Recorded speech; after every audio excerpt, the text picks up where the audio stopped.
Welcome to A Woman's Brew, where women talk about beer. We're not currently on the road, but we're wishing we were.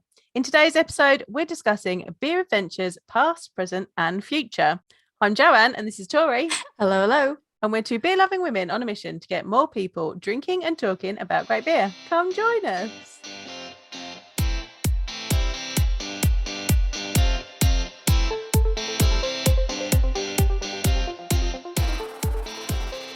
This has been a very long episode in the making, I think, because we literally started talking about doing this. It's evolved. Like I feel like June. admittedly, like this was a year ago, just under a year ago, because it was last summer. And it's evolved because the episode started out as I'll give some background on it. The episode started out when we went to the Beer Mile to record for the Women on Tap Festival. And if anyone's watched that episode, we went to the Beer Mile with a few women and we sort of talked about stuff there. And during that trip, we'd periodically we'd buy a beer kind of everywhere we went. We were going to sort of talk about our experience in the Beer Mile, talk about all that kind of stuff. And then we kind of realized we had 6+ beers. Yes. And they weren't all small ABVs. No. And we realized when we even just did close to that many, if not slightly more than that, of non-alcoholic beers, it was an exhausting episode to try to keep up with. And then to edit it was super fun. Yeah. Yes, definitely. So we were kind of the mindset of we're never going to be able to do an episode with drinking all of these beers, because we were well, now it has to be on a weekend because there's no way we can record on a weeknight. And okay, what's the order we're going to do this in? And it just got a bit crazy. But by that point as well, we kind of realized things had opened up a lot more post-COVID. We're still not post-COVID, but you know what I mean. And it became we realized we had either gone to places together or we had been to places separately but the same places. So we thought, actually, why don't we talk about beer adventures as a whole, which leads us to today's episode, really. Joe, kind of what do you, high level, how would you sort of, what do you think about when you think about beer adventure? Oh, I love me a beer adventure. I think you can also call it a beercation. Or a beer exploration. I've called it a beer exploration. I've hashtagged things beer exploration because that's a good one. So you're going somewhere, either you are planning to go somewhere for beer or you're planning to go somewhere and you're investigating the potential beer opportunities at that place. I think is high level. Yeah, for me, I consider just a beer adventure. It could be, for me, it's going anywhere. It doesn't matter how close or far away from home it is, with the intention to do the rounds to sort of all beer related things. That's sort of, for me, when I would call something a beer adventure, that's what I think of a beer adventure. It's not just going down to your local that you'd normally go to. It's having a little bit of an explore, but taking all the beer possibilities in. And I guess you could I guess that's just how we kind of define it. Everyone can sort of define it how they want, or not call it a beer adventure at all and just call it a night out. You could call it a night out, but I tend to think a beer adventure for me is more than just a night out, because a night out, I might probably go to the same, even brewery wise, I might still go to the same places that I'd normally go to, places that are relatively local to me, that I've been there multiple times, or I drink there regularly. So for me, that's not quite a beer adventure. A beer adventure for me is kind of going out of my way to go someplace where I really am spending quite a lot of time going to places that maybe I've never been before, experiencing breweries I've never been to in person before. So that's pretty exciting. So starting point for you on where you kind of plan yours, where's your starting point? So I will work out where we're going and then think about what breweries are potentially in that area and what tap rooms, pubs, bars are going to be in that area that I want to visit. Then you got to do a little bit of research. I think we'll go into the ins and outs and top tips for how to do that shortly. It could be that way. So you could do it that way where you're I'm going to this place. What beer things are available in that place. You could then instead go, I want to go to this brewery. What else can I book in around that thing? So it depends. You got to find your center point. Is it a town, a city? Is it a brewery, a tap room that you particularly want to go to? And then kind of spiderweb the beer out from there. Yeah, no, that makes sense. I think for me, what I find 90% of the times how I end up on a beer adventure, so to speak, is it spouts from someplace that I have to go. I very rarely, or in the past, have very rarely had sort of my beer adventures based because I've gone, I want to go to this brewery. I'm going to travel out to this brewery and then I'm going to see what's around. It typically tends to be, here's some place that we have to go, or, you know, my husband wants to go someplace, my friends want to go, so we want to go on holiday somewhere. We have to go to a wedding, like anything like that. I mean, one of the places we'll talk about, you know, I went there because I had to go to a wedding that was local to it. But when I have to go someplace, I do I don't know if you do this as well, but I do the preliminary look around where I'm like, food and drinks, like that's what's important to me. So I start on like where's the good restaurants that are nearby to me, and what type of craft beer offerings, are there any breweries, are there any tap rooms, anything like that. And I would say that's probably the majority of how I end up going on these type of adventures, maybe tacking, depending on how much is there, maybe tacking on an extra day where I wouldn't normally do that. But yeah, I think the exception to that really was kind of the beer mile, which we'll talk about shortly. But yeah, that's mainly for me how it goes. And you know, the next step for me in that is once I find the location and commit to it, that's when I kind of start more seriously looking at where I actually want to go to. I look at hotels, where the hotels are in relation to things. Oh, that's the top tip, I think. Like, work out what things you want to go to that you're going to have to walk to and plan your accommodation accordingly. I will. So part of my top tip further down, I'll get way more into like how I do that. So I'm not going to mention it now, but yeah, 100%. Like that's what I do is I work out, you know, like accommodation, where I actually want to go, what I want to do most versus what's good if I've got the time to do it. And I tend to kind of do that by looking at, you know, Google, Facebook forums. And maybe that's what defines a beer adventure as opposed to just a night out or just going somewhere. Like it's the more research less goes into spontaneous and more planned to make sure you can fit as much in as possible. You know, a good spot. You can have a good old spontaneous beer adventure, but you inevitably, I think, whenever we've done anything spontaneous, we've been like, "Oh, let's go to this spot." Then you are like, "Oh, I could have done X, Y, Z as well afterwards," and you kind of kick yourself a little bit. So I think the best is planning and being intentional about your accommodation and where you're going and what you're doing. It's difficult for me because I'm not a person that I don't really plan. I talk about it further down.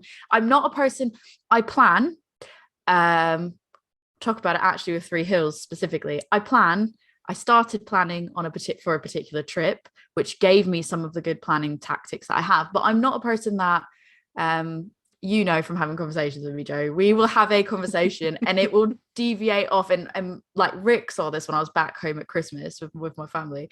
My mom does the same thing. We deviate. We have like 7 side conversations and then make our way back to the main conversation.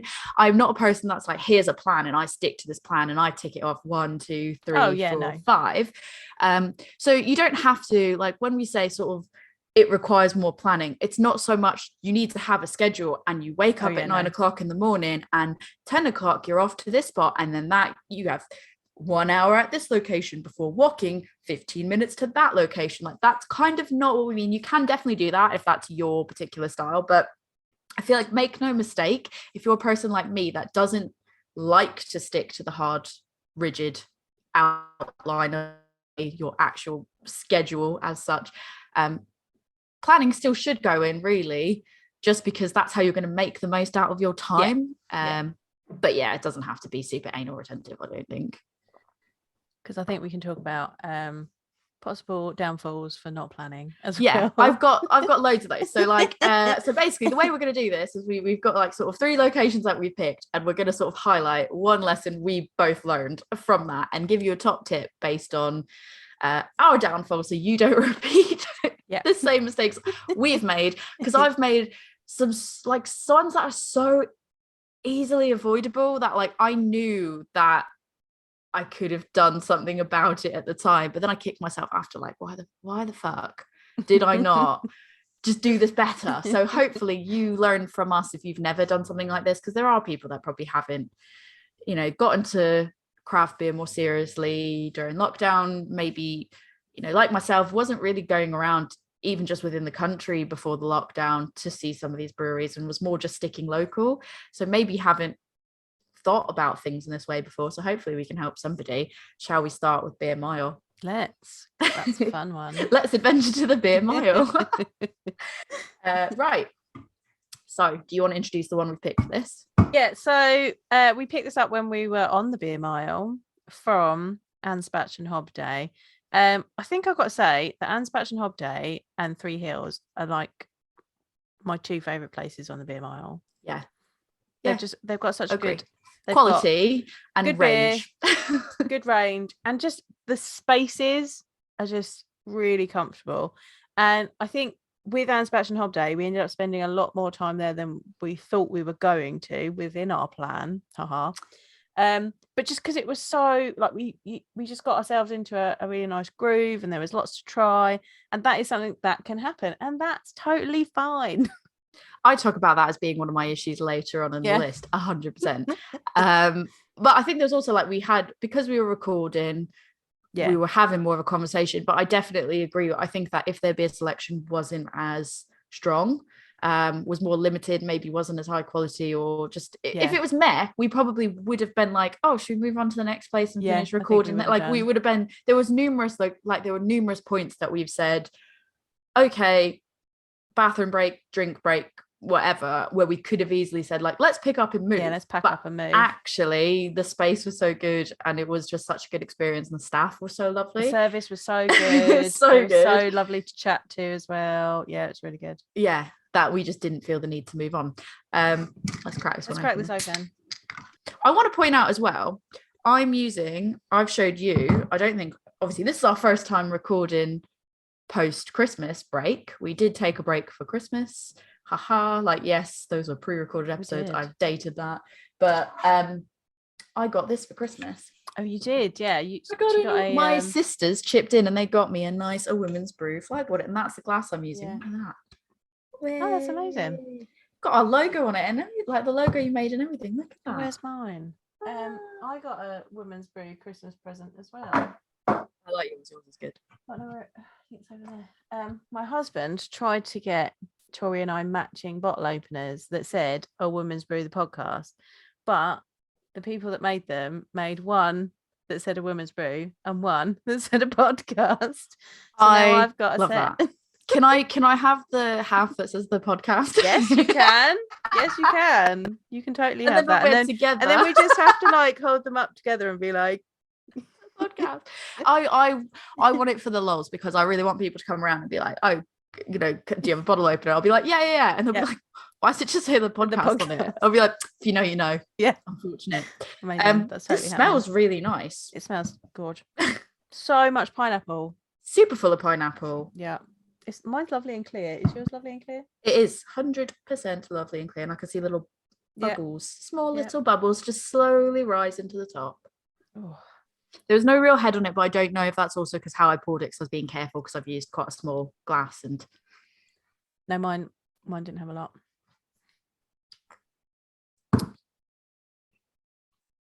I think it's really nice. Yeah, I like it. It's refreshing.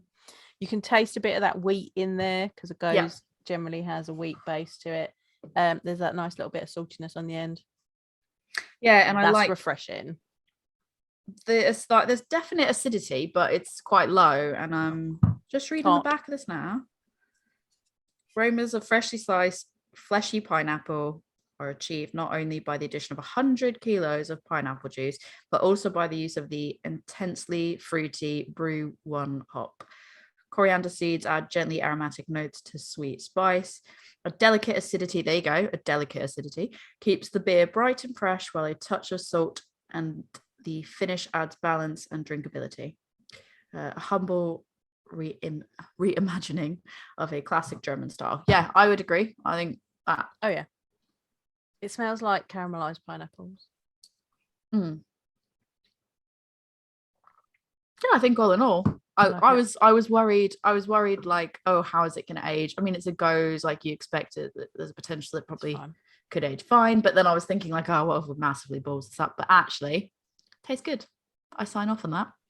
I just think I'm in a bit of a mindset now that Ansbach and Hobday just make good beers. I mean, like, I think we just know that they make excellent beers. And what I really like about them is sometimes they don't, it's not like they do something that's wacky.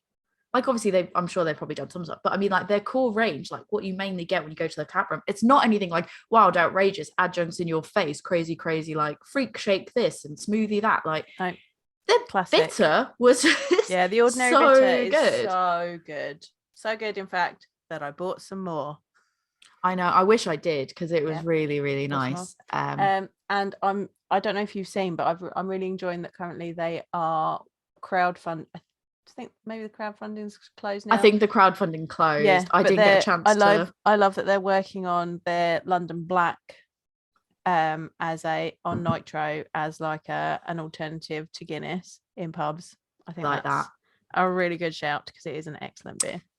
Yeah, I definitely, it's one that I feel like I go, like, every time I go to the beer mile. Oh yeah, it's definitely a place that I stop by. So our experiences, sort of, how many times have you gone to the, I know I've gone to the beer mile 2-3 times now. Sometimes some of it's been unintentional. I've unintentionally gone to the beer mile probably once, not realizing, and I've gone intentionally twice now. How about you? 3 times, twice through. Just kidding.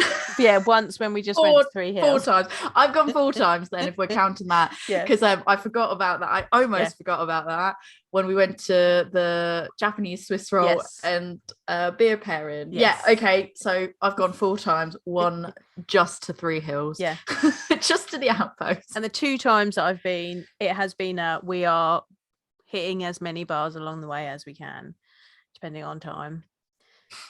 So yeah, the first time I went, I did quite a few, because I actually went on a guided tour of the beer mile, which, if you're not sure how you want to play that, a guided tour might well be a really good shout, because you'll have, like, that obviously has timing, so you can't just be like, oh, I really like this place, I'm going to stay here, because you will be moved on to wherever you're going to next. But if you're not sure about it, that's a good shout to get you started, to see what's available along there.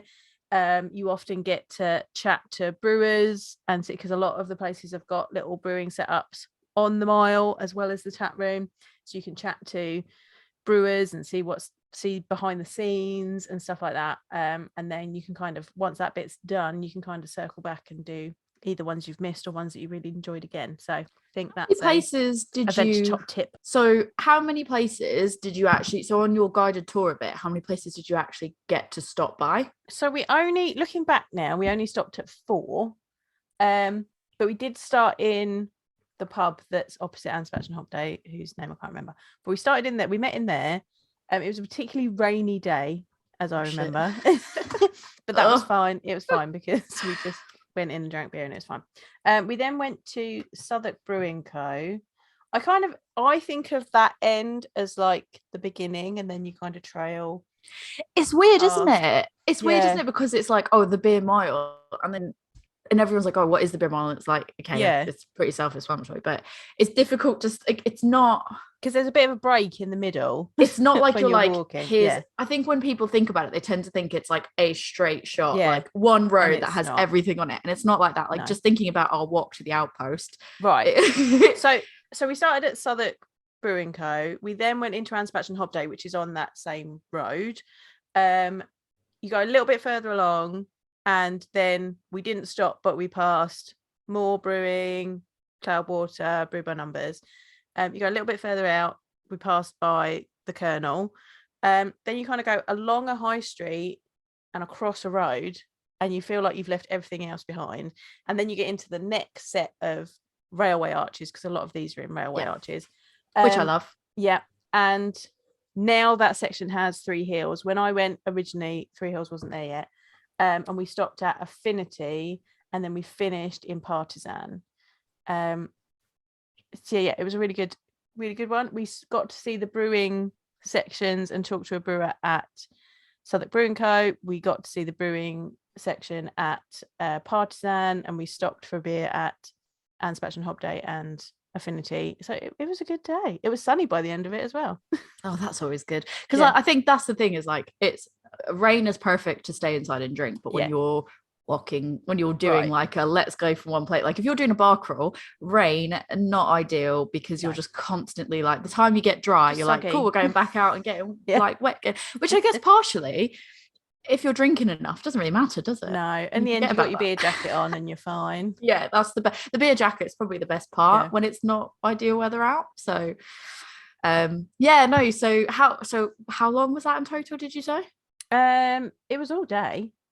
I think we started about lunchtime and finished around about 5 or 6. That's not bad though, because a good few, like a good at least half day experience, and it sounds like you're not rushed to drink things at each of these spots, which is really nice, because I think that's part of the problem, is when you're trying to do it yourself and you aim to do too much, you can end up rushing yourself and be like, oh cool, like I guess the reverse of what we said before is not planning enough and not allowing enough time means you don't get to enough places. However, trying to be too strict, I think, can sometimes almost, you could go, I want to make sure I try sort of everything. And here's a top tip that I actually didn't think of, that because it's not something I really struggled with myself, and you'll probably agree.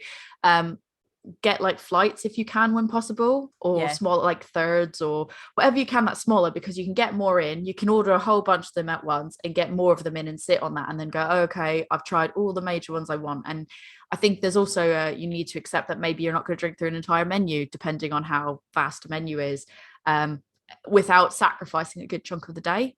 So it sounds like you weren't rushed, which is good. Because... No, I think we had time for 2 drinks at Southwark, and I think we have 1 each, maybe 2 at Partisan. So kind of 2 at either end and 1 in the middle of the 2 places, I think. Oh, that's really good. Did the tour like come with drinks? Like, did you get a certain amount of drinks, or was that all included? Those drinks were included in. So at those places, you got a drink included. And if you wanted extra, I'm assuming. Yeah, if you wanted extra, you buy extra. Yeah. What size servings did they give you? Was it full pint? I think they were halves. It wasn't pints. No, because I was going to say that would be a struggle. Yeah. Doing like pints, like numerous pints, which is fine. Like you could do it when you're staying at one place and you're not moving, but the idea of moving around, then having to neck a pint and then be like, I tried necking thirds when I was like back in the US, the equivalent of thirds when I was back in the US, and I was like, I've got 20 minutes to drink 4 of these, and if you've got interest in beers, like you don't want to be necking them. Like I think this is the thing about craft beer and the people that enjoy it. Like we're drinking it for the flavors and the taste. Yes. So you're not just whacking it back. You want to enjoy it and experience it. So I personally am not about that chug life. I am not either, mainly because I'm like, I just don't. I'm impressed by people that can do that chug life, but I just don't see. I'm like, and now it's gone. I want to taste it, and now I loved it, and now it's gone. I don't mind when it's something that you can like easily get again, but when it's like, I don't know, a really like, and if you want to chug a light lager, exclusive you stout, and you're just like, I only have one of those. Right. Just don't do that. Exactly. But yeah, no, definitely agree on that front. So I've gone twice, and the first time was definitely, obviously, the second time, when I say I've gone twice, intentionally twice. Yeah. Obviously the second time was with you, and that one I think we kind of were a bit more like we knew we had one spot we definitely wanted to record in. We had to be a bit more careful because we had to make sure that we had a spot that we could record in. It was more focused on the recording and that working than it was places that we definitely we really wanted to visit and spend time in. It was very much the goal. The recording first, and then we 100% wanted to go over to Three Hills because they had just opened, and we were like, we want to get to Three Hills, so it's gonna go Anspach, walk all the way over to Three Hills, and then anything we hit on the way back to go back to the trains, like absolutely brilliant. And we managed to get quite a few places in. The first time I went, it's definitely more intentional. I tried to do like research on some good places that were to go. The problem I found was, and this is a trap I will highlight, there's not so much the top tip, but a trap not to get stuck in, is you can find really outdated guides. And that's the struggle, is it's because, like I said, everyone tends to think, when you think a beer mile, you think like, oh, a straight mile long road and it's all there. It's not all there. It's sort of what, like you said, it starts here. And even if it's on one road, the road can be quite like windy at points. So it doesn't maybe feel like the same road. And I have a feeling that when I went, Affinity was there, and I think Three Hills is in the. It's not. I definitely don't think it's there not anymore. There now. I think Three Hills is in that arch. So yeah, I don't think that it does change. People move around. Same with restaurants. They highlight restaurants that are on it, but actually the restaurants that they've highlighted that were really good aren't really there anymore. I mean, they are small spaces. So if a brewery outgrows it and they need a bigger space, then they're going to move on as the need may be. So, you know, you've got to look for kind of up-to-date information, definitely. Which is really, like I said, the main guides that were coming up for me at the time when I was looking into this, they were all out of date. So I kind of had to double research, where I had to look at this guide, then I had to go and I had to verify that was still open and still there, and look at opening hours, and it just became a bit more involved than I expected. So I guess that's one thing that I definitely sort of didn't anticipate going into, as I thought it would just be easy peasy. And I don't even think I made it through.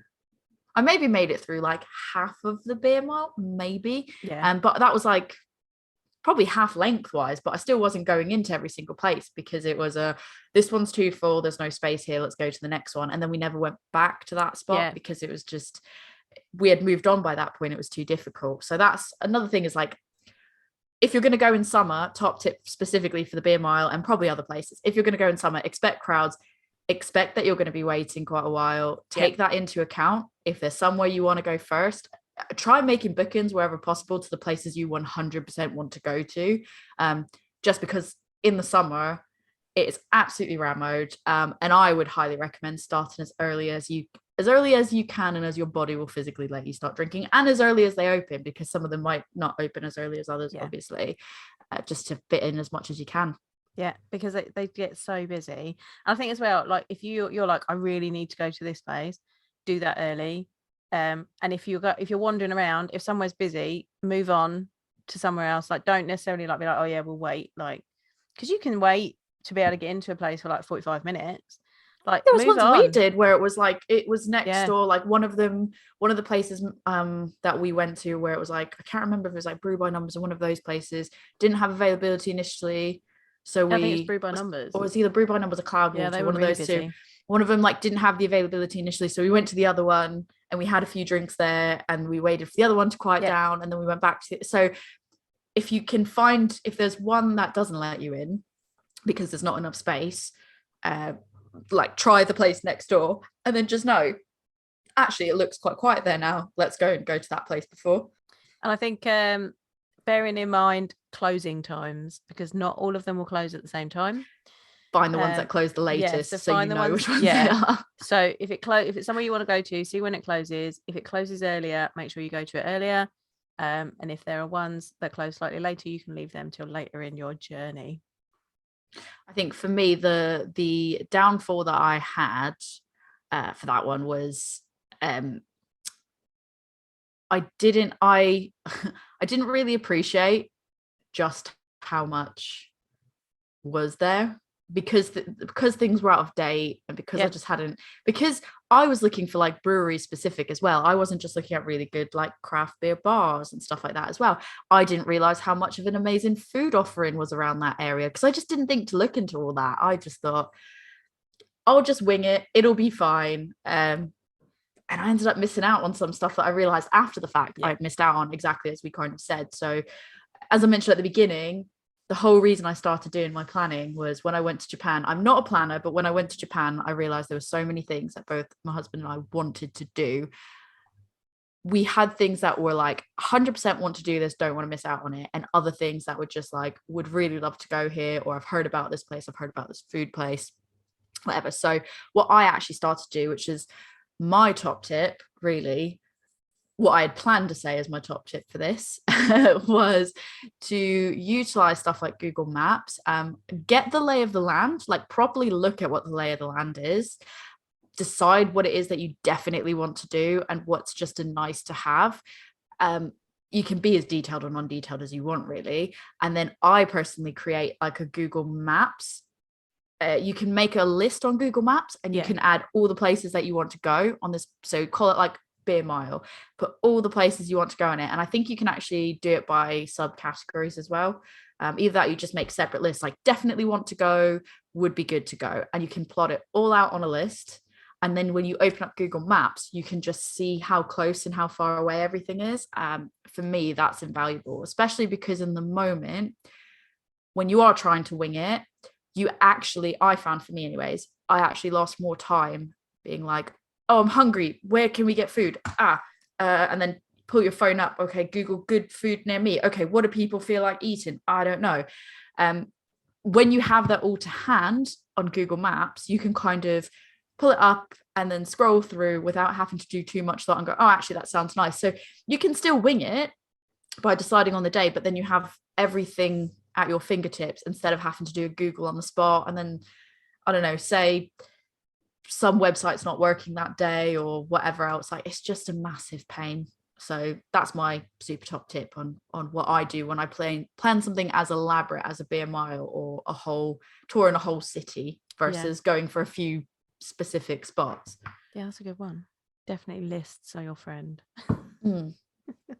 Like I said, you don't have to hard and fast follow it, but I'm working out how far it is to walk places, because or like we thought we would just nip over to the outpost. Yeah, no, it's which is fine. It was like a quick walk, but when I say quick walk, like relatively, it wasn't bad. Like we're not talking like we were walking for hours. No, but we were like, but it's not right next door to Brew by Numbers. No, it's like you have a whole bunch that are close together. And let's go to 3 here. Like, let's go to the outpost. We have to go there. And then we were like, oh, is a bit further than we realized. As we were walking, we were like, oh, where is this place? We're not even halfway there yet. I mean, also we had a few drinks, so it probably felt like we had been walking forever. And we managed to watch someone crash into a fence. It was great. Someone on a scooter, on a electric scooter crashed into a fence, and that was funny. They were fine. We weren't laughing at someone that was very hurt. They were okay. I think they'd also had a couple of pints because they just came absolutely out did because it was at the pub and there was like a fence across the road, and we looked over and we went and I think only me and Joe saw it, and then we started laughing because he was okay. But he just shook it off and carried on. He was fine. But yeah, I think as well you've got to put that into the equation as well. Like after you've had a few drinks, think about then having to walk a while to somewhere else. Get your pee in first before you walk anywhere. Get your pee in first. That's a big thing for me and Gordon. Like, I'm fine. Once he starts drinking, he needs regular stops. So that's like me and Rick. I could go like the whole day and be like, I don't need to wee. It's fine. No, you're a camel. You're terrible. You're just bad. But Gordon, like, husband needs to wee, so you've got to bear that in mind, and the length of walking from one place to another once you've had a few, and where is your next toilet break. And I think like if you're going to these places where you can bring your own drinks in, it's the summer, for example, bring a water bottle. Like definitely take what you need to hydrate. That was one of the top tips I had for the end if we didn't cover it, but it's relevant now. Definitely hydrate, especially if you're walking from one place to another. That's the perfect time to hydrate because you don't have anything else in your hand. And beyond hydrating, line your stomach either before you go, or I'm a grazer. So I am, the first time when we did the beer mile intentionally together, we went to the food market right before, and there were so many good food offerings. So get some snacks before you start. And then a lot of these places have food trucks or have like bar food, but a bit more substantial bar food. Like they'll have a chicken sandwich. Like I know London Beer Factory, when I went, I didn't necessarily love all of the beers that I had. I had some good ones and I had some really like not great ones, but their buttermilk chicken sandwich was fucking beautiful. I was like chef's kiss. Maybe it was because I was like already a few pints in by that point. I mean, possible. But it's possible. But also, I was like, this kind this of food, is an isn't amazing. When it's so delicious. This is an amazing chicken sandwich. I could have done with some loaded chips maybe, but I was like, oh, this is beautiful. So it's keep hydrated and do it, because ultimately, if you don't keep hydrated and keep either eat substantially first or snack throughout, you're not going to make it that far on the beer mile. You're going to peak like so quick, and you're going to be either the drunkest person there, and you might not even get into some places because they might not let you in if you're too drunk, but alternatively you're going to miss out on some of the better places because you're going to be like, I'm just done. I can't have. Some of them later places might have the highest ABV ones, and you'll be like, I can't do it, sorry, or you won't remember it. That's even worse, knowing you've paid for it, you've paid London prices and you don't even remember it. That's sad times. Oh, I guess sort of while we finish up our drinks, just one good thing to sort of you kind of mentioned it on yours, different ways that we're aware of that you can beer adventure. So obviously with Beer Mile, I took the DIY approach, you took the guided tour approach. So there are different ways that you can go about planning it. So I don't know the tour you did, I don't know if you want to name it at all, but I've seen, they have craft beer tour Manchester, Bristol brewery tours. If you Google, city craft beer tours, or just any sort of basic Google around the subject, you can find companies that will do in the big cities that have a big craft beer scene. You could probably find guided tours, not just for a single brewery, but for the whole city. Yeah, there's UK brewery tours, and I think the one that I went on was with Des Moore. So you can look him up, and he does different tours around different things around London. You could probably find like Airbnb experiences, probably, because those tend to be more like niche tours in the sense of stuff that you don't like, tours of fashion districts and drinking districts and stuff like that. So food tours. So you could probably find some of that on Airbnb experiences as well. But those were just the ones that we sort of noticed. I think the merit in that really is you don't have to do the thinking. You get to be familiar. Somebody that's familiar with the area is taking you around. You don't have to worry about Google Maps and your way around. You don't have to worry about figuring out which places you want to go to. An expert is going to take you around and do that for you. The other one, like I said, is just plan it yourself. Either Google, trying to think of all the ways you could do it. Google, ask on forums, look at posts on forums, because the beer forums are sort of filled with that kind of stuff. Reddit, I've found stuff on Reddit. There's different Instagram pages that I know sort of specialize in highlighting. So I've just noted down that after we spoke to Neil mentioned one for Liverpool. I think it was the Liverpool Beer Collective that he mentioned.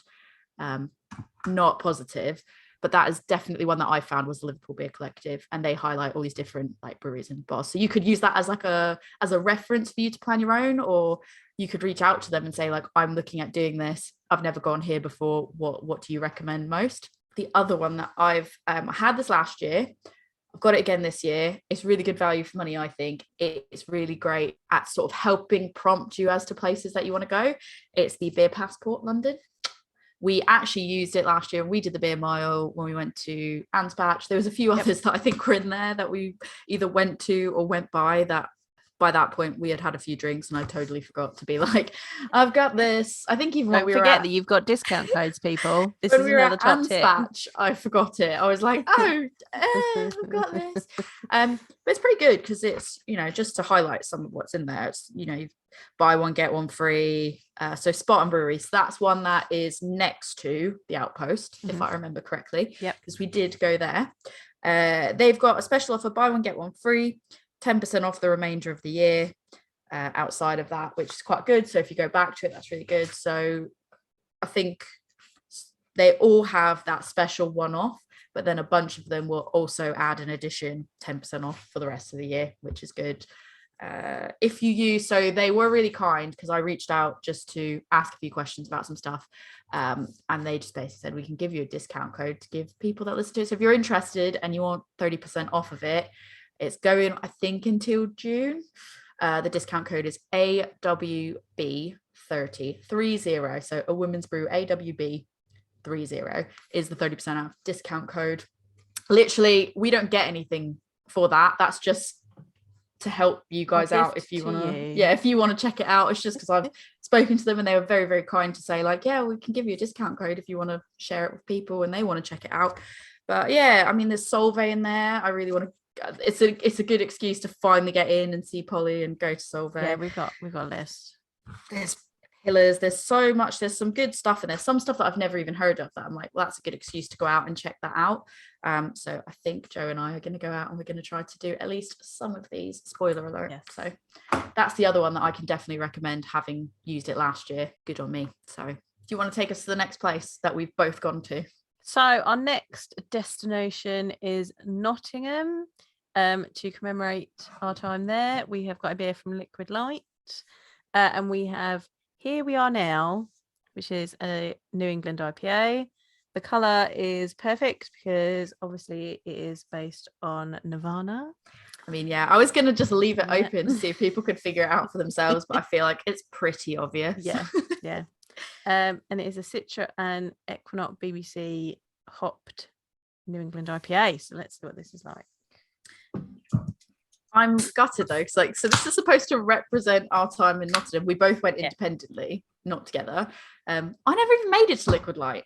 No, you didn't. You want to tell people the pitfall that happened with why you didn't get to Liquid Light? So I'll share my experience, and then I'll share my pitfall. Then you can share your experience and your pitfall. I went because I had a wedding that was about an hour drive away, and we thought, okay, where can we go that's nearby? Always wanted to go to Sherwood Forest just because Robin Hood, and I was like, that'd be cool. What's near there? Nottingham. Let's go to Nottingham. That would be good. And I knew that there was some really good beer destinations there. So that's good. Cool beans. We had a friend that was, I think I've told the story. I might have told the story before on the podcast, but I don't know if I just told you or not. But basically, a friend that was also at the wedding, that was a groomsman with my husband, lives just sort of outside the city centre. So he said he could come have drinks with us. He'd come into the city centre, we'd meet up, we'd have some drinks, and he'd come around with us, and he said maybe he'd stay the whole night, maybe he'd go, he wasn't sure. So he came in, I did everything right in the sense of beer mile. I said plan it out, find all the things, like see the lay of the land and at least know what it is you definitely want to go to and what's just like a nice to have. I think I highlighted Liquid Light, Neon Raptor, Black Iris as the 100% want to goes, and then I had a bunch of other places like bars and stuff that were just like would be really cool to go, but we'll see. The pitfall was obviously Black Iris is a bit further out, and Liquid Light was kind of further out as well from where we were going. Made it to Neon Raptor. That was the first place on the list. I have to go to Neon Raptor. We actually went there second because we drove outside for a drink to meet him outside, then drove back with him, walked into Neon Raptor, and then we went from there. Problem being, he is newer to craft beer. We decided to try to order a little bit between the three of us, a little bit of everything from the Neon Raptor menu. Some of those were their birthday beers that had come out. They were quite big. Which were big. So they weren't ones that you, as we just said, I don't do stout chugs. I don't live the chug life. So we were like, and what happened as well was I didn't know him as well as like my husband did. So I was getting in conversations with him. We were having some really interesting conversations. And my pitfall is time management. I didn't properly pay attention to the closing times of the places that I really wanted to go to. I didn't really plan how long it would take to walk between places, especially when drinking. You gave me a lot of really good suggestions. I got a lot of really good suggestions from forums that had popped up, forum posts that popped up recently. And really, my own worst enemy was me, really, because we just got chatting and going, let's just get one more drink. And we were sharing drinks, so it was really difficult to kind of know how long we were taking because of that. Because we weren't all drinking at the same pace, and then I didn't want to rush people, and I was having such a good time that I wasn't paying attention to the timing, which is okay, but it just meant I didn't get to go to Liquid Light. Which is fine. But if you I was only there for one night. If you really want to go somewhere, you've got to make sure that you get it in first before you settle somewhere. So I've been to Nottingham twice. The first time I wanted to go there because I knew Neon Rapture was there. I was like, I definitely need to go to Neon Rapture. I then used like Facebook groups to get information about other places that we could go to. So I got quite a list of craft beer bars because there's quite a few in Nottingham that would be good to go to. I also went to Ye Old Jerusalem, which is the oldest tavern in the UK, I believe. It's apparently haunted. I went to go in there, and we managed to get in because the friend that we were with was like, it was on my list, but I was like, oh, I don't know. And he was like, you have to actually go in. He's like, it's so cool. Yes. It's like basically in the side of like not the cave, but like it's in the wall, like in the sandstone. Hill. It's in the side of the hill that Nottingham Castle is built on. Yes. Yeah, it's cool. We managed to go in, and he said to the bartender, because there was a few people sat at booths, he's like, you guys still open? Can we get a drink? And they were like, we literally just did last orders I don't know, 10 minutes ago. And he's like, can we just go in? And he was like, we literally like they locked off the room. Oh, wow. That is the room that's like inside, and that's where the haunted thing is. So there's a haunted thing there. It's a whole big thing. I didn't see any ghosts when I was there. I didn't see any ghosts because I basically went in and they were like, you gotta go, and I got chucked back out. But I got in and I was like, I made it inside, and then I went back outside again. So no, I've had a drink there. I had they have a I think it's a best bitter that is brewed for the pub. So I have one of those. So that's another thing that you can look for when you are doing your beer adventures. Is there like something of historical beer significance that you should go and visit as well, or a pub that has historical significance? If you're into that sort of thing, I'm into that sort of thing. I think it's fun, so can do that. And another really great place I love in Nottingham is the Canal House. There's just really like fun, interesting stuff in Nottingham. So the Canal House, great craft beer bar. Also, it's got a canal through it with canal boats on the canal. In the canal. Also gutted because that was on my list. That was great. The Canal House is great. We got out to Neon Raptor. That was the first time I went. Second time I went specifically to go to Liquid Light because they had opened their tap room and I wanted to go to that. And you might also go to places because there are specific beer events happening.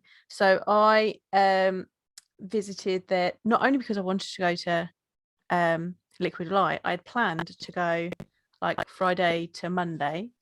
And then because it was close to Nottingham Craft Beer Festival, there was a fringe event at Liquid Light, which was Smash the Patriarchy. If you're interested in what that was about, go back and listen to our episode with Grace from Liquid Light.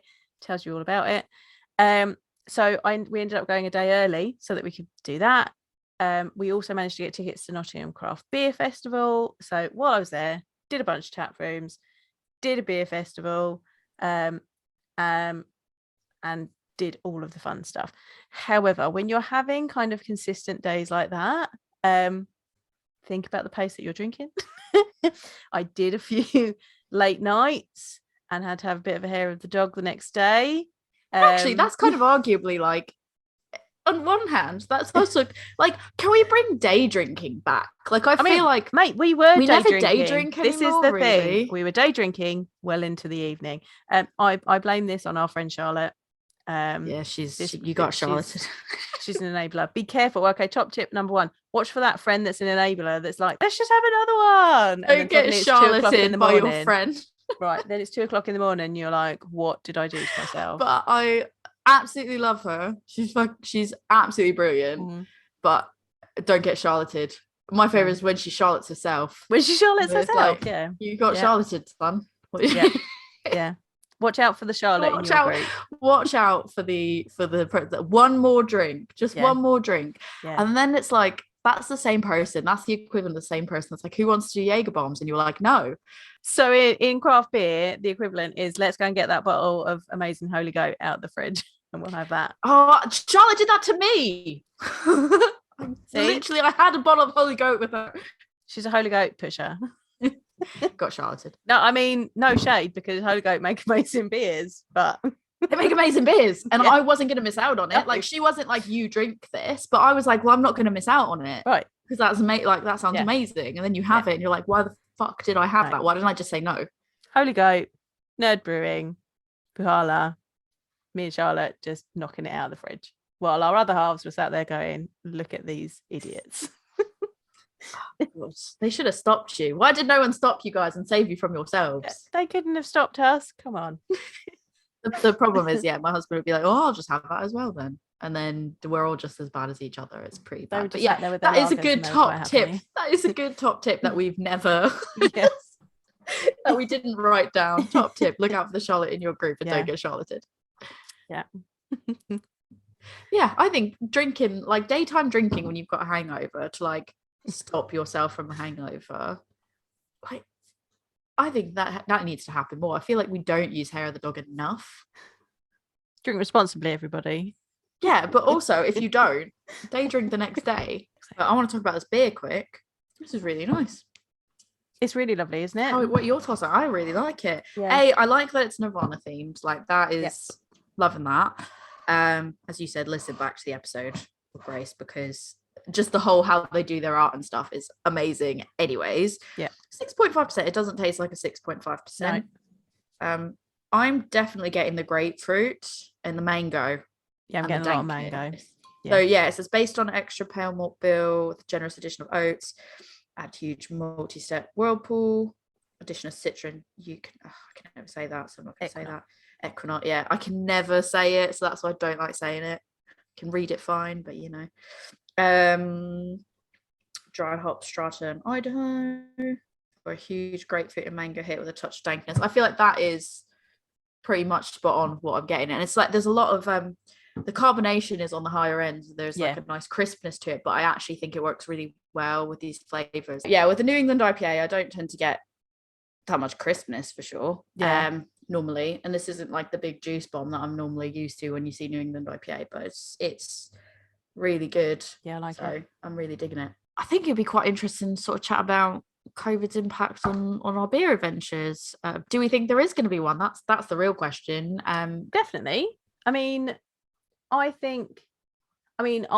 thought about potentially going to Europe or whatever to do some beer stuff, and I'm still quite cautious to do that, just because the rules change very quickly. Every day, literally every day, there's a new country that's not allowing people, and then another one that is allowing people. 100% fair. Like I have no issue with whatever the rules are. It just changes so quickly that there's no point. You've got to consider that if you're out somewhere, you don't know what's going to happen when you come back. You don't know what the situation is in that country when you get there, what could happen while you're there. I think so. I'm kind of not looking at doing anything abroad currently. That will be on the list for the future, but it is, I'm still keeping tabs on things. But there are plenty of places that you can go to in the UK. I think places are potentially closing because the hospitality industry has been so hard hit with all of this. You can't guarantee that a place that you want to go to is going to be there, 6 months down the line, because beyond the fact of something could have happened to it. Beyond the fact of even like, the hospitality is being hit hard. Besides breweries being hit like in their brick and mortar locations and pubs being hit there, I mean, you're also getting silence on Instagram, like people getting thrown in Instagram jail for why we don't even know, like why is that dumb stuff, like someone did a giveaway and they didn't like the giveaway, and therefore that's a account suspension, and that's not really helping their sales, their presence, like any of that, which is, I mean, that hurts the business. If you can't be out there doing your marketing the way that you're used to and putting the product in somebody's face to remind them, look, I've got this beer coming out, you should be really interested in this. Someone has to go out of their way to go to your website to find that. It's just, especially because Facebook obviously has Facebook, Instagram, like all of them across the board. And this is a very good, while we're here, this is a very good point. I'm gonna add this as top tip. It's not necessarily a beer adventures top tip. I think this is a life top tip. If you want to hear about breweries and things like that, my top tip is sign up for their email list, because you normally get early access. Right. A brewery, any business owns their email list. their social media accounts can be shut down at any time for any reason, as we can see by North Brew Co, Brew York. I was literally trying to tag them the other day, and I'm like, why can't I get them on anything? Oh, it's because they've been put in Instagram jail. Meta jail. You cannot control social media because it is owned by those companies. You can control your email list. So go sign up for the email list for any of your favorite breweries. If you're not already on them, because you get early access to their beers. Come and join our email list so you get the information about what we're doing as well, because we are mostly based on social media. If something happens to our accounts, you're going to lose all of our fab information. So all of our amazing content. Our email list is tagged in the show notes. Go and sign up for our email list so you get the information, because every week I tell you what if you've missed what we're doing, it goes in that email list every week. So I think yours is 100% more like, if my social media disappeared, it would be annoying for me, but it's not like I don't gain anything from that. It's my own sort of enjoyment. For you, it's a business page for you. If your business page got taken away, that would be beyond just a mild annoyance. Yeah. And I can't even imagine being a brewery who, with how quick turnover is, weekly releases happening places, I can't even imagine being like, yeah, cool, now all of a sudden I can't get that product in front of people. As a society, we have become reliant on social media marketing, and that's how people get their news. It's how especially they get in their COVID new information. Yeah, especially in COVID, because it's not like you're going out and seeing billboards, and you're not going out and seeing, aggressive marketing. Like, you're not really getting I think even when you take the train someplace, if you commute in on a train, you're seeing like Metro or like free magazines that are local. So even like if a brewery's localized, you could be putting it in the local paper or something like that. But now that, especially because of COVID and people are at home, you just don't get that same, like, you have to kind of rely on social media marketing in general. And it's just, it's a shame that's happening. So I think it's a pain on the brick and mortar stores, because people aren't really, because of COVID, people aren't necessarily going out, or they haven't been going out. And so it's put them behind on things. So it's great people are going out now, but especially in winter months when people don't want to leave the house. I know the other morning it was so cold. I was like, I'd be happy to never leave my house again. This is horrible. I hate this. You're so American. Although Boston's quite cold. So it's colder than here. Yeah, it's colder. I was going to say, Boston's actually when colder I was at home here. at Christmas, I was going home and looking up what the temperature was here. And it was, I think, probably like one of the warmest Christmases we've had on record or something. And I was like, this is bullshit. This is actually bullshit. I was cold. I was like, a coat wasn't enough. I had my hat, my coat, like everything. And I was like, I don't want to leave the house. This is terrible. This is actually terrible. But thankfully my parents have like automatic car starters and heated seats. And I was like, I will only go if I'm sitting in a seat that is a heated seat. This is ridiculous.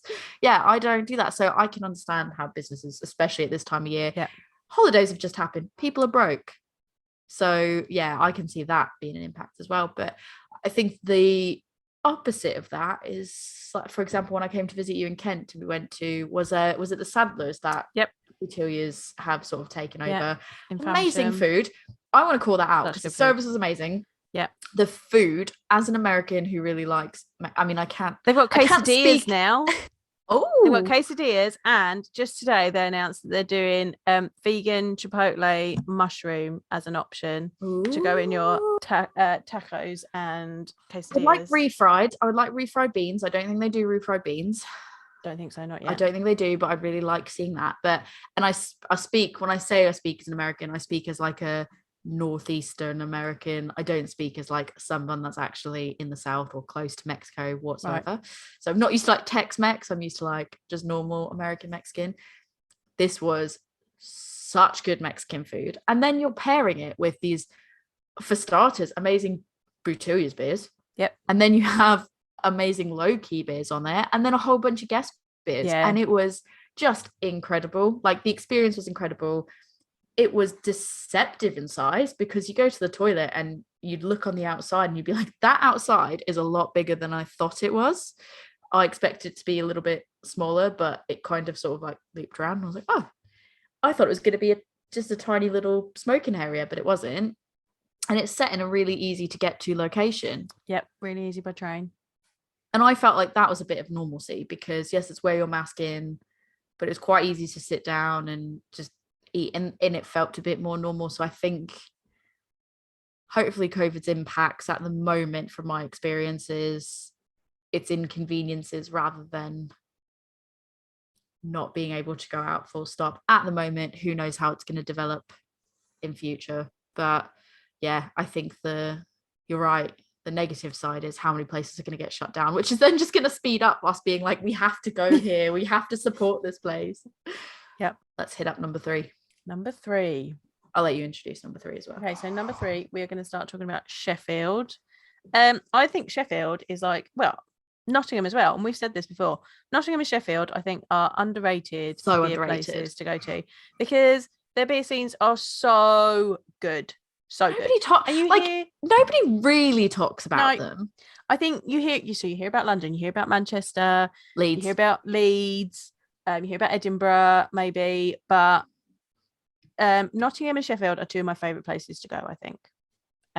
So much character just in the places themselves, like especially like Nottingham, so much history, and Sheffield has so much good food. Nottingham I heard about a bit more, but I think I heard about it a bit more prior to me going there. Yeah, because you had just gone, a few other people had just gone. Sheffield, I was like, we'll go up. This is when we brewed the beer with Heist. Yeah, we were like, we'll go up, have a few drinks at Heist, go around a few places. We knew Abbeydale was there, St. Mars was there. We were like, cool. I knew Shakespeare's was there, that pub. Other than that, we were like, yeah, that's cool. We can make it around there. I severely underestimated Lost Industries, and I didn't even think about like Lost Industries there. I love Lost Industry. I love them. They do collaborations with Bouteliers all the time. I met Helen at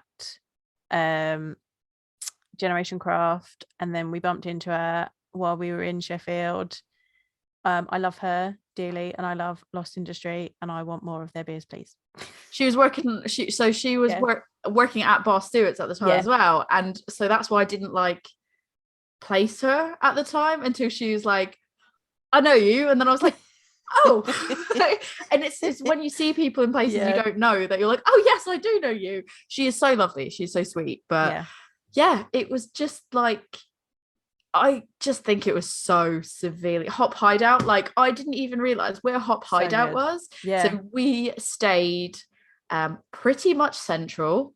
We stayed at the Premier Inn because that was like really good value for money. There was a car park like right there. Yeah. And then in terms of getting to all the places, it was fairly central. Like we said earlier, pick some location that's fairly central. And as well, I think as well, because we are going to places, if you're going like on a train, this is not such a concern. If you're driving somewhere from like a long way away, you have to plan got to find a good parking place, and that can really alter where you're gonna stay, because you got to work out those parking places. But also the parking place, when we stayed, because we were staying at Premier Inn, we got actually a really good discount on the parking. Had we parked there and stayed somewhere else, it would have been no, I don't think it would have been the best. It was a really expensive parking overnight. However, we got like the what's it called when they validate your parking, so you get actually that was actually really good. You do need to consider that, because a lot of the city centres don't have good parking, or if they do, it's very expensive. Like, so if you're driving somewhere, rather than like being able to take a train or whatever, consider where you're going to park, and how much that is going to add on to your expenses for your trip. Yep. Completely agree with that. So just before we go into more depth of Sheffield and things like that, our next beer is from the lovely Heist, who we have brewed with. This is, I thought Falling Anvils would be a bigger problem. Same, guys. Same. This is a passion fruit orange and guava sour. Ooh. Exciting. I really How much farts are going to come out of it? It's guava, so it's like, am I going to get farts? 50-50. We don't know. Tori's guava farts, and I'm don't say like my guava farts, because it's not like that. Okay, we'll say that guava smells like farts. Tori thinks guava smells like farts, and I think mosaic smells like broccoli. That's That's how we play. You're gonna make everyone think I've got like weird farts or something like that.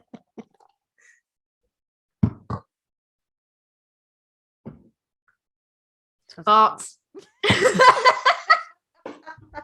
I'm sure it tastes like really good, but it's just, I don't even know if it's at this point. Like, I know it's guava. I'm getting orange as well. I don't even know if it's at this point that I'm like, there's guava in it, so farts. And then my brain automatically is like, yeah, definitely. But when you do a swirl and sniff, you're getting more passion fruit. It's okay. I don't know. It's all farts to me. No. I'm going to try swirling. Hold on. It tastes good.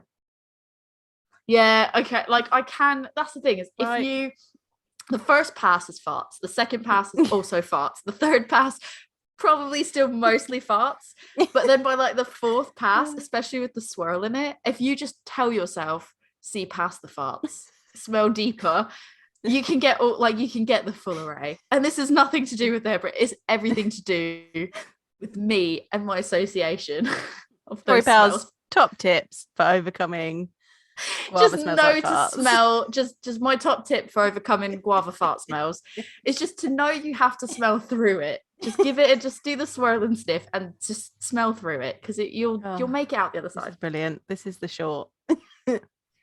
Excellent. Yeah, please make that the excellent. I'm so pleased.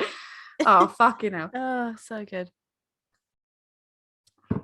It doesn't taste like farts, so we're good. No. It's very refreshing. Yeah. It's nice and tart. Yeah. Yeah. I get more. It's only 3.6% as well, which is nice. I get more passion fruit. Yeah. In the taste. It's just I don't pick up the orange myself as much, but I think it's because my brain blocks it all out because of the guava smell. Right. And then the taste, it's my taste buds are picking up the passion fruit more. Yeah. I definitely get lots of passion fruit in the flavour. I'm also getting some of the wheat because it's got wheat notes in it. Yeah. I get a little bit of the orange. I feel like orange, when you've got other like interesting fruits in there, orange kind of gets a bit of a backseat, and it's kind of in there in the background. Because like I think there's times that I don't know if this makes sense, so I'm just gonna think out loud. When you have certain berries as well, or if it's just something's described as just like a fruited whatever, and you take a sip of it and you're like, oh, I couldn't tell you which fruit it is, but I could tell you it's, my brain goes some type of red berry, which could be like berries. Numerous things. It's berries. One of my favorite descriptors of beer, stone fruit. What does that mean, people? What does that mean? Yeah, but that's my like, I go to that when I'm like, I can't nail specifically, like, I can't nail down specifically which fruit it is, but I know it's in this family, but I can't for the life of me say it's this over this. And I kind of feel like orange is one of those things where it can blend in so well that you're like, oh, I know that there's like some citrusy like elements to it, but it blends in so well that you're not like orange. Yeah. Does that make sense? Yeah, it does. 100%. Back to our experience in Sheffield. So we actually did this one together. As we mentioned, we stayed at the Premier Inn, very central, very great. And I was just mentioning about Hop Hideout. We literally across the road. It's literally across the road. We got there and you were like, we were coming out for the first night. So we got there. We both left after work, I think. Did you leave after work? Yes. Yeah, we left after work. So we didn't get up there until sort of later in the night. And we were like, what's still open? Oh, Shakespeare's is still open. Let's go and have some drinks. This is cool. And as we came out of the place, we were like, I think that's where Hop Hideout is. And it's a place across the road called the Commune. Yep. I loved it. I loved everything about it. Hop Hideout and the Commune, because it was really cool. It was multiple different restaurants, but you get sat at a table and you can order on the app from any of the restaurants and they'll take the food over to you. And I thought that was really great because you might be in the mood to eat something completely different, or you might have different dietary requirements, and you could just sit there and just get whatever you wanted. And then you could go up and go to Hop Hideout and get beer from them, like craft beer. It was great. It was good. Yeah, that was really cool. Big shout out to Jules. She was working. Hideout. Great. We love Jules. We got to say hi to her in person. It was really, did. really cool. She Yeah. gave us a cool little patch. She It did. was It's going on my new drinking jacket I that I'm need working on. something to put it on because I'm like, this is super cool and I need to put it on something. But yeah, I think we did a majority, well, all of it we did walking, because in the end we would have had to take a cab to get to St. Mars, and that was again one of the places we identified, like, have to go there, really want to go there, but we also only gave ourselves realistically 2 nights to drink because we were driving home the third day, and it just didn't work out because it was a cab ride away. By the time we were ready to go, it was just too late. Yeah, I think this is top tip for this one. Don't underestimate how sprawling some of these places are, and like they're not all in one central little bit. Like they could be, and particularly I think Sheffield has lots of little pockets of places. And remember that quite a lot of our smaller craft beer producers are out on industrial estates places, so they're not necessarily the easiest to get to. So you have got to kind of plan if you want to get to those and do other things. You got to plan that in somehow. Which is why I actually think somebody could really capitalize on that aspect of it and do like a mini, like the places, London aside, because London's quite difficult to drive in. Yeah.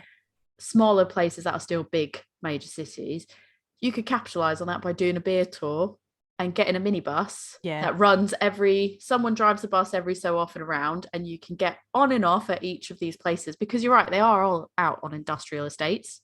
Yeah. And it's just not user friendly because we don't promote drinking and driving. Drink responsibly, get home responsibly, call an Uber, check in with your friend, all that. But yeah, that's the pitfall. We were like, we just can't go that far. So we missed it, and now I think they're shut until March. I think they are and I think we can say we are going back to Sheffield in March. We're going back to Sheffield. We can say we're going back to Sheffield. Yeah. Is as much as we can say right now. Yeah. But I don't know if they'll be open at that point. Yeah, I don't know if it might be too early. Sad times. So yours was never underestimating how the city sprawling, how it sprawls out like that. Mine is never underestimate a city's craft beer scene, full stop. Yeah, because I think I underestimated Sheffield so much compared to, like, I was like, we'll pop in, pop out, we've got 2 nights, we can cover it all. I was so wrong. We did not. There was not enough time. Did not. And especially in terms of food. Like I said, in terms of like food, there were so many good food options and so many good beer options. I just felt like we did ourselves a disservice. Can I shout out to High Scoopy Chips, please? That was Slap and Pickle. Love the name. Oh, good. First of all, love the name. So the second we walked up and I saw the neon that said Slap and Pickle, I was giggling. I was like, that's amazing. I love that. I want to order from there. And then, the Scoopy Chips, innovation. Yes. I think we talked to Rachel about that on that episode. Go back and listen to our talk about the loaded chips. Cannot wait to have more of that. I want more Scoopy Chips. I do. Scoopy Chips. I want more loaded chips. Full stop. I started making my own loaded chips after that because I was like, I have a craving and it was so good. Now I need to just make my own to try to do something. Yeah. But that was incredible. And then they should be doing their donuts. So we had coffee from Ritual, which was Slap and Pickle. If I remember correctly, Slap and Pickle is its own sort of company that's operating in a stand inside of Heist, which I think we already spoke about it with Rachel, but that tap room, the brewery and tap room is I wish that it was closer to me, because I would be there all the time. It's amazing. It's 5 hours away from me. They've got skee ball now. They have skee ball now. You didn't know what skee ball was at the time. I don't know what skee ball is. I know of skee ball because of Jay and Silent Bob, but I didn't know what skee ball was. Of everything, I know about it because of Jay and Silent Bob. Amazing. God plays it when God comes down for their visit day. I've no words. That is. Can that be the cover of this? It's one of my favorite films. Honestly, so they've got the skee ball in now. I've seen recently, so I mean that's exciting in and of itself. But they are like 2 different rooms. Amazing. Go listen to that episode and hear about it because it is so cool. But then they've got besides Slap and Pickle, they've got Ritual Donuts. We had coffee from there, but they weren't quite open for donuts yet. I want to go back and have the donuts. Yeah, because I love donuts, and these looked amazing. So yes, I know you love donuts. You made me walk ages to find the bloody Dunkin' Donuts for breakfast. And I will just preface that. Don't out me like that, because the only reason that I walked that far to get the Dunkin' Donuts was more because I was like, they're shit donuts. I didn't go necessarily for the donuts. Right. I went because I was like, it's Dunkin' Donuts. I need the experience. And then it ended up being absolute a good shocking. Dunkin' Donuts. It was a terrible. They didn't even have all the flavors that Dunkin' Donuts had. It was normal. It was basic. It was worse than like a standard UK coffee shop. It's a very small Dunkin' Donuts. Like, I'm used to like going to a Dunkin' Donuts in America and being able to get like a breakfast wrap or something. I was like, yeah, I can get like, you know, chocolate chip cookie coffee, right? Like stuff like that. Yeah, regular coffee, regular ass coffee. And then there was the icing on the cake. I went to Greg's on the way past. It was fine. The icing on the cake was the fact that there was a sign on the door that said something like, we're up early to serve you or something. And I think it was like 9:30 and they were just opening. And we were like, you are not up early, sir. I think he was in there, and I think he hadn't seen anyone. And because he saw us heading for the door, he came over and unlocked. It was like, up early because we know you we know you run on us or something. And I was like, this is not early. No, you don't. This is 9:30. This is 9:30, 10 o'clock. What are you doing? Sorry, Dunkin' Donuts in Sheffield. You weren't. Sorry, Dunkin' Donuts UK. Don't make this even a Sheffield thing. You didn't meet our expectations. I'm sorry. I will not invest. No. But yeah, so I'm excited to have like actual real proper donuts. So that will be cool to revisit that, because I genuinely feel like, and I don't think I'm just speaking for myself, I think we both were like, yeah, we can hit it all. We could not. I did not. We could not. I don't think we planned that one as well as we could have either. But we were there for a reason. Because we were there for a specific reason, which was the brewing. And we took a lot longer there than I think we stayed and we drank there a lot longer than maybe we thought we would have. Yeah, I think, and that's probably a tip for you as well. When you're planning things out, if you've got other things happening, like your timings may go askew. Double your time. Things. Add an extra day. Yeah, add extra things in, because like stuff's going to happen. You end up doing something for longer than you think. You know, time's going to run away with you. Give yourself plenty of time for all the things that you really want to do. I think we thought it was going to be, we'll finish brewing, we'll go back, we'll have dinner, we'll go to a few places, and we'll make our way back to Heist. But instead, we had such good conversations. We were learning so much. We were having really, really good conversations, again, which you can hear about on that episode, that we ended up just staying until dinner time. And we were like, well, we have to go back and get ready and have dinner now. We need to eat some food. And St. Mars, for example, was closing so soon that we were like, we can either skip dinner or have it late. Well, we already had it late, but we were like, we can have it even later, get to St. Mars, and then get back. But we were like, by the time we get there in a cab, we're going to have like 20 minutes and it will be turned around, and it just didn't feel right. Of course, that always just means that you have to revisit amazing places. Which is, again, I guess another top tip is, be realistic. If it's someplace that's big or you've underestimated like we have with Sheffield, don't feel you can't revisit it. Yeah. Like, plan on the fact that do all the things that you 100% want to tick off your list if you can, and know that there's so many good places that are worth going back for. Yeah, definitely. Stay tuned, because we will go back to Sheffield, and I'm sure we'll talk about going back to Sheffield, so you'll see that. I'm sure there's at least one podcast episode out of that. Yeah, at least. Really, before we go on to our very, very last bit, I want to bring up the very, very, very contentious debate. Oh. Who has the best craft beer scene in the UK? I mean, you could do it by city or even just by north and south. Let's pro and con it. Let's go north-south, and then we'll pro and con it. I mean, the pros of the north, everyone's nice. Everyone is nice. That is true. Yeah, no, that is. Everyone is true. so nice. Everyone's really nice in the north. We're not quite so nice down the south here. We're nice down south, but not overtly nice. No, like we're not like not approach you to be nice. No, nice. Yeah, and we're not mean. We're much more reserved, and we're nice if you talk. If we get into a conversation, we'll be nice, but we're not go out of our way to make sure that you feel nice and welcome, when we don't know you. Yeah. And they do that up north. Yeah. In Sheffield. They did that in Sheffield. Sheffield, it was lovely. Yeah, it was so nice. We had such a good time up there. Everyone was like, lovely. Me? Like, yeah, you're talking to me. Oh, okay. Yeah, that's fun. Well, I've said already, I like Nottingham, I like Sheffield. So you're like Team North, aren't you? Really? I guess I am. I didn't think I was, but I guess I am. The difficulty is like we could say, oh yeah, London's like, yeah, in theory, on paper, London is an amazing beer city, right? But it's like many times the size of other cities. I mean, I'm going to be controversial and say that every different place has its merits. No, agree. And that's but you have to pick a side, Joe. Why do I have to? Why can't I just drink all of the good beer? It's true. I'm just being obtuse. I know. Because in this world, you have to pick a side. No, I'm not going to. I'm going to go everywhere and enjoy all of it. Yeah, it is very difficult because a lot of people will go like, oh, like London's the best, or Leeds is the best, or Edinburgh is the best.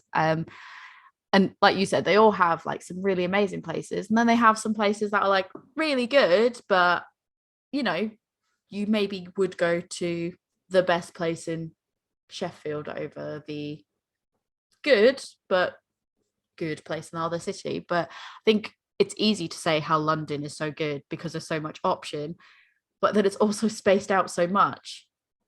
Even looking at us going, when we were looking at doing beer mile, and we're like, we could go to like Wildcard, or we could go here, looking at the distance and how long you'd have to travel between them, it just doesn't make it feasible to go like all of London in a day. Like that's just never going to happen. So I think that's actually a negative for it, is there's so much option. That's true. But you really have to dedicate so much time to hitting all those places. Yeah, that's very true.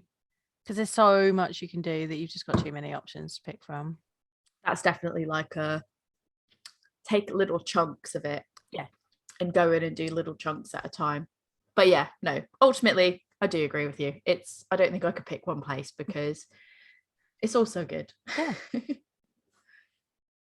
Should we move on? Let's move on. I think this is exciting because we haven't told each other what our beers are going to be. No, and I didn't even show you when I brought it in the room. So right, so mine is smoked beer from Schlenkeller. Oh shit! Right? Those are the ones that we were talking about. That I was like, I want more of their beers. Yeah, this is the wheat version. I wanted them so bad. I know. I'm so jealous.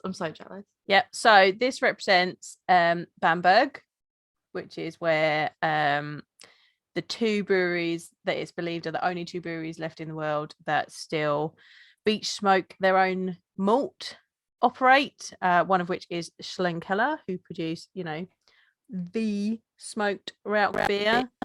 And this is the wheat one. And I would like to go there at some point.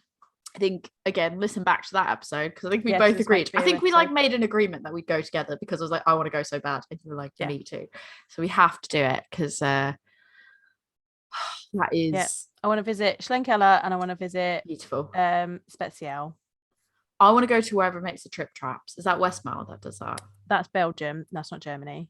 No. I'm saying in general, full stop. Was it Westmalle that did the and trip do you know what I found out? I was looking the other day, someone was talking about trip chats on their Instagram page, and the beer cafe that sells them, which is opposite the gates of the Abbey, has its own Instagram account, so I'm following it now. Yes. I am following it now.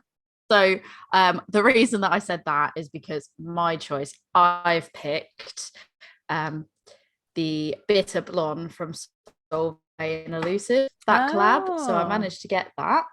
And that for me represents Belgium because I want to go there. I've been before, but with my parents, and it was a very not beer related trip. So I would quite like to go there for something more beer specific. So there's so much you can do for beer. I mean, you can do Brussels, you can do Ghent, you can do Brew. Oh, Ghent was lovely. Ghent was really... I've not done Ghent. I've done Brussels and Bruges. I've not done Ghent. I went to Ghent again. We went on a quick train ride. We went to Brussels, and in that same trip, we went to Ghent very quickly. They wanted to go into a cathedral, so Rick and I sat and we had craft beer. Well, we had beer at the place right outside where the church was while my parents went in. We were like, we're good, we'll stay here. So we just drank beer there. That was good. And then we went to Bruges. But again, it wasn't really, I went to beer places, but I didn't go to like the beer places. Yeah. Because I didn't think, again, that comes back down to, I didn't think about it. I didn't plan for it. So it came down to the where can we go? Oh, I saw a sign for that place. Let's just go there. So we did a weekend in Belgium. We took the Eurostar and we did Brussels, because you can get your well, you can go to Brussels. You can go to Brussels and then you get a local train ticket to Bruges. Yep. But so when you stop at Brussels, you can get off and do Brussels before you go. That's what we did. Bruges. We trained to Brussels, stayed in Brussels, and then took day trips on the train to Bruges and Ghent. So we stayed in Bruges, but we stopped at Brussels. Did Brussels, got on the train onto Bruges. I think I managed. Now this was good planning. I think I managed to do 4 or 5 breweries. That's good. Yeah. Yeah, I didn't do it. It was good. We went to like a beer museum or something like that. Oh yeah, I went to the beer museum. We went there. Do you know? So where the beer museum is in Bruges, if you keep going a little bit further along, there's a tiny little alleyway, and it goes. I believe the bar is called Degar, and they serve beautiful chalices of beer, and they give you that cheese for free that Polly was talking about. I found out about it after the fact, right? Because it's just, but it's quite hidden. I was Google Maps in it, and Gordon's like, I always end up taking him down little dark alleyways into beer places, and he's like, where are you taking me? I'm like, it's all right, Google says it's just down here.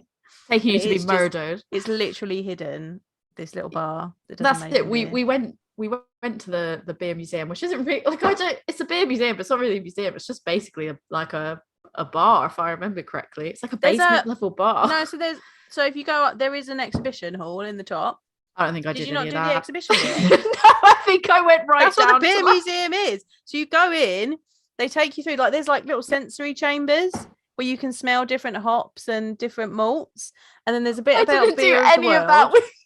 Then there's a hall where there's all the information about beer, which I thought was really good, because there was a bit about different beer cultures, and they had an English section, and they had a bottle of beer from one of my local breweries on it, from Old Dairy. Can I just check that the place that I went to wasn't just called like the beer, like it wasn't something slightly different? I don't know. So I don't know if you went somewhere different. When you it's in that big building. But is it in like a big square? Like you go to this big open square, and then in the back corner is the beer museum. Yeah. But so you go through so you go through you go up and you go through all the exhibition, and then you come down, and then there's a bar, and you get tokens, and you do so many beers. We just did the tokens and the beers. You missed all the good bit. We didn't know it was there. Or maybe we did, and we were like, let's just go drink. Again, this is about planning, people. Knowing what it is that you're going there for. We were just killing time, because I think, again, my parents were going into a church or something. Yeah. We were like, let's just go find somewhere. There's like the town hall or something there as well. Yeah, and they were going in and doing something, and we were like, just meet us here in, I don't know, an hour or two. So we were like, let's just go get some beers, and we'll just do that. So yeah, that's funny, because I don't actively remember, is what I'll caveat that with, of walking through and being like, here's all these things. I remember just going down a bunch of steps and being like, here's your drink tokens, and being like, cool. You went the wrong way. You're supposed to go up and round and then back into No one told me. I didn't know. Bar, you Wally. Anyways, again, you have to go back to Bruges. Go back. It's lovely there as well. I do really want to go back to Belgium though, and go to all these like amazing beer places. Like my dream is like road trip in Europe, full stop, but doing it based around amazing places to drink beer. Just going around like Belgium would be amazing, I think, personally. And I'd love to do that. And to be honest, I think it's realistic of something that I could do this year even. I know it's difficult because of like COVID and travel restrictions, but I don't think it's so difficult that it's unachievable. Yeah, I think so. I think with those sort of trips, you've just got to kind of keep an eye on the restrictions and find your moment to go. Yeah, and I think another top tip, like a COVID specific top tip of travel, is minimize, like be realistic where you're going. Yeah. Don't cross cut, like it's really easy. So if people that are in the US may not have the same struggle, although you could probably go state to state. So when I say country to country, if you're in the US, envision this as state to state. But in Europe, it's probably so easy to cross from one country to another. Just know that don't plan on doing that in a trip. Just try to focus on one country specific, because then you minimize the paperwork, the risk that it's going to be shut down. Like you just decrease that stress level infinitely by just planning one country. Yeah. So that would be my top tip of COVID beer adventures. Don't plan to go to more than one country at once because it's just too much. That's a good tip. Yeah. I really like this. Yeah, it's good. This is really nice. Yeah. It is really, really, really nice. I like this. I'm going to read the label because I feel like this is a good one. So apologies if I butcher this word because I've never heard this word before. In silico is the term used for experiments done on computers. Video games are basically simulations themselves, and this is what ties together Elisa Brewing and Sorbet Society, a collaboration between longtime friends. So I thought that was interesting because I'd never heard that word before. In silico. That is cool to know. Modern Belgian beer. Mine is just smoky goodness. I'm so jealous. I'm trying not to focus on how good yours is. And this is really good, so I'm good. But I want to order the set of all those ones that you've got, or just go visit it. Yeah, we just need to go to Bamberg, and then then they serve it out of wooden casks. I'm so ready for European trips. But speaking of places that we want to go to, so I know we've probably said some of this in the goals for this year, but in this year or slightly beyond, like in the foreseeable future, let's start inside the UK. Where are some places that you've either heard were really good or that you want to go to yourself? I feel like I need to do a pilgrimage to York and actually go to Trembling Madness instead of just keep ordering off of their web store. They kind of were one of my main go-tos during proper lockdown because they've just got such good range and they have such good customer service. Their range is amazing because it's everything from like the latest like new hotness to traditional stuff. Traditional stuff. European stuff. Like I felt like in the wake of Brexit, they still got lots of European stuff in, which they still did really well. Really good. Yeah, so I want to go visit the actual Trembling Madness bar and go there. And of course, there's Brew York in York. Shockingly, there's plenty of places in York to go. I think I want to do Liverpool at some point. That might need to be you and me because, as I've said before, Gordon. It's on my list as well, anyways, because I've been to Liverpool a few times. Rick probably wouldn't want to go again for a third time, but that's another one. Like after speaking to Neil at Top Rope, that's another one that I feel is like Sheffield, very underestimated of how much is there. I definitely think so. I definitely think so. Agreed. For this year, I think, I don't know, maybe Scotland. I think we need to do a Scottish beer episode. Yeah, I think we should definitely do like episodes broken down of the different areas in general, full stop. Because you can't have a debate over who has the best scene and not try everything from every part of that scene. Just try all the beers. Yeah, I just want to drink all the beers. Where would you like to go? So obviously I think Liverpool is like the front runner of the place that, if nothing else, I really want to go there in terms of beer specific. Newcastle's another one that I would really, really like to do because they have, again, a surprising amount of stuff. And I feel like you could probably do like Newcastle and Scotland trip combined if you took long enough off. Because it is so far north that realistically you probably could do that. Newcastle's kind of second on my list of places I would love to go to. I've got Manchester because I've never, despite being here for as long as I have, I've never actually gone to Manchester. No, I've driven through it. I've driven through it on numerous occasions. Never been. And my nephew goes to uni or went to uni there, and I never There's got a so much chance to good go stuff there. in Manchester. I know. Like, loads of good stuff in Manchester. But I hear, so Leeds is also on my list because, Leeds again, is also very good. I drive through Leeds all the time to go to see my father-in-law in Whitby.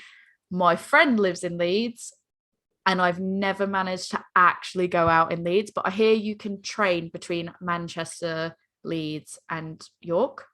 So I've got York on my list as well. So I'd quite like to do an extended long weekend where I do Manchester, Leeds, and York. And then other than that, yeah, I've got Scotland on mine. And I'd like to do some type of like go camping and go like Duration. You can go camping nearby and you can go to Duration. Like Yonder I'd love to do and that. Little Earth Project, I think both have camping. We both like camping, so like we could go. I can't promise I can set all my stuff up on my own. I can. It's a joint effort. It's a joint can. effort, but we can go camping together and we can hit up some of these breweries that are like camping ones. But I do want to try hit up places that I've like never gone to before that have some really good breweries, because I'd like to have. I think another top tip is sometimes don't let the breweries dictate where you go.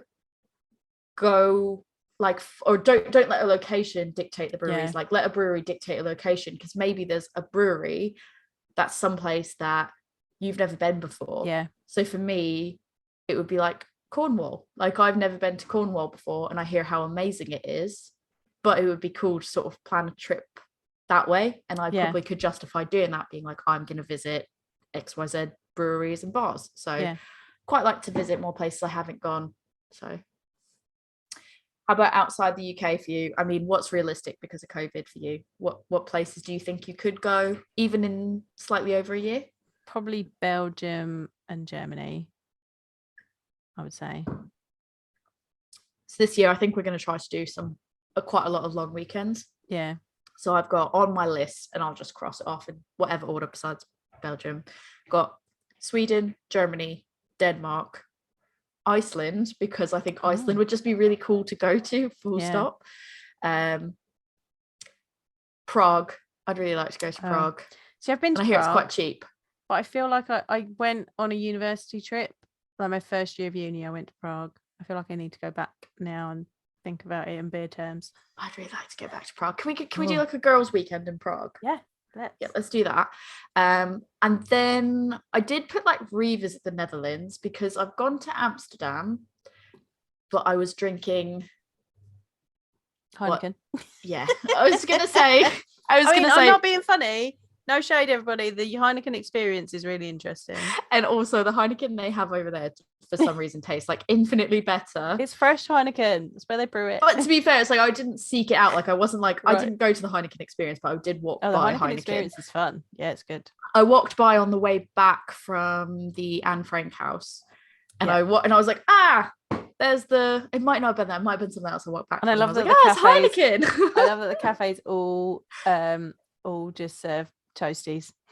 It was more for like obvious reasons. I love boats, beer and boats. You give me beer and you put me on a boat, and I'm the happiest human being in the world. So we did not only saying one that boat, then. we Okay, did two. I'm gonna cut in there. Then we should probably do a London beer river cruise. I've wanted to do a London river cruise for so long. Let's do it. Done. I love boats, especially the faster it goes, the happier I am. So I'm like, speed boats, yeah, but normal boats, fine. So we did 2 tours in Amsterdam on the boats. By the second one, they asked us questions and we could answer them, and they were like, how do you know the answers? And I was like, we did the tour earlier in the day. And my friend was like, don't tell them that. Just tell them, let them think that we're really smart. And I was like, it's fine. But I was drinking Heineken because that's kind of what they served on there. But I'd like to go back and kind of revisit some specific craft stuff. And as I said, my other dream is just do a full-on, longer term, it's like full-on road trip. And then Japan again. Like I'd love to go to, we're going to go back to Japan eventually, but I'd like to do more Asia and Asian breweries, just because you don't get a lot of them over here. And Canada, like I've never. Canada's great for beer. Yeah, never really gone to many places in Canada. I have like to do that from my cruise ship days. Want to go to Alaska because of you. Alaska's so good. Alaska's like summer in Alaska. Amazing food, amazing beer. Done. Quebec. One day we just went into a store. We picked up bread and cheese and bits and pieces, and we found this place that was selling like local craft beers, and we just bought a beer each, and we just went and had a little picnic out somewhere. Amazing. Sounds amazing. Definitely Canada. And then the last place I've kind of got that's like long, again, a more long-term, like Japan and Canada are long-term goals. Kind of the same for this, as I would like to see more parts of the US, because I'm very limited to sort of East Coast. I've been to Florida once, but other than that, it's mainly New England area. Yeah. And that's strictly because every time I fly back, I feel like I have this duty to see my family. Yeah.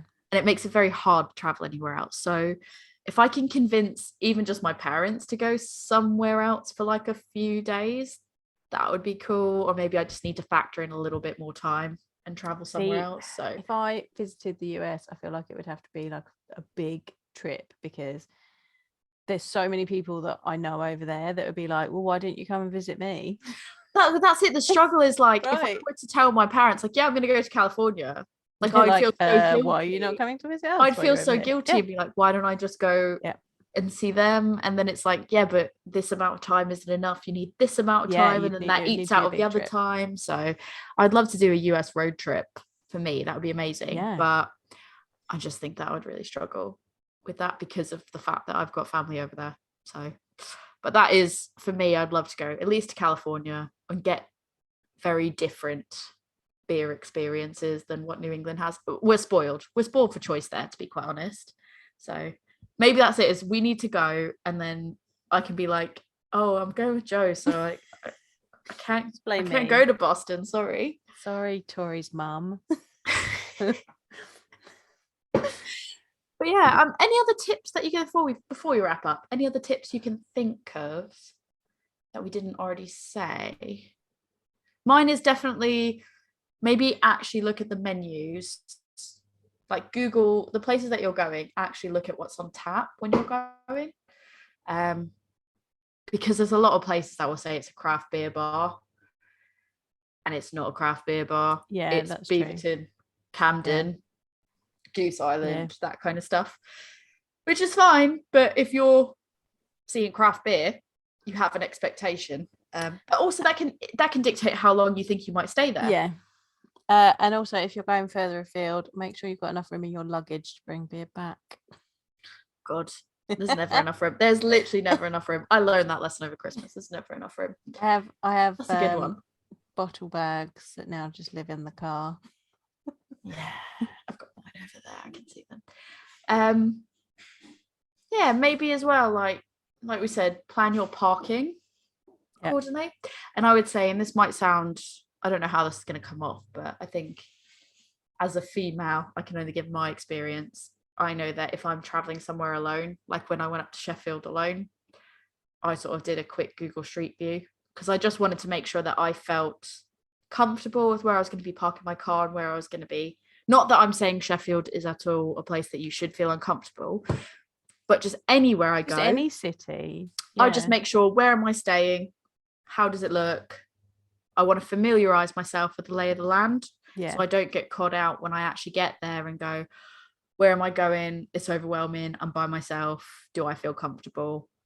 So that for me is quite a big one that I also do when I'm traveling alone. So that's an important one to think about.